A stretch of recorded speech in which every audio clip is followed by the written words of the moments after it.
প্রতিবন্ধী রয়েছেন সেই সমস্ত প্রতিবন্ধীদের আজকে সহায়তা প্রদান করছেন এবং যে সমস্ত প্রতিবন্ধীরা উপস্থিত হয়েছেন তাদের তিনি সশরীরে নিজে উপস্থিত থেকে সেই জায়গায় উপস্থিত করছেন। দেখতে পাচ্ছেন একটি মানবিক উদ্যোগ এবং মানবিক মুখ হিসাবে মূলত আজকে তিনি সেই সমস্ত প্রতিবন্ধীদের পাশে রয়েছেন।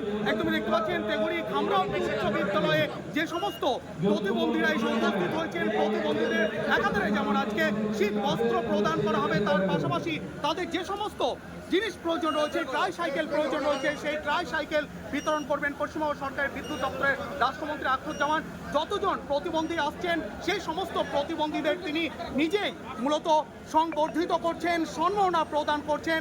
তিনি জানাতে চাইছেন, সমাজকে মেসেজ দিতে চাইছেন, এই বার্তাই দিচ্ছেন যে সমাজে যে সমস্ত বিশেষভাবে সক্ষম রয়েছেন, প্রতিবন্ধীরা রয়েছেন, তারাও আমাদের সমাজের একটি অংশ।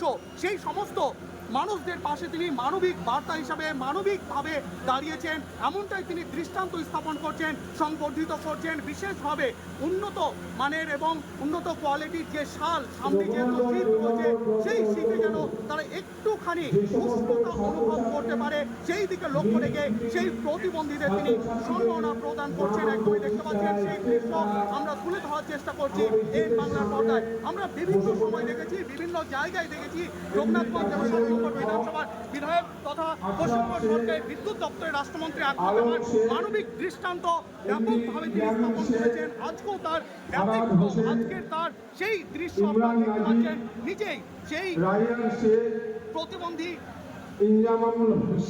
প্রথমত যেমন সংবর্ধিত করলেন, সম্মাননা প্রদান করলেন এবং শাল দিয়ে তিনি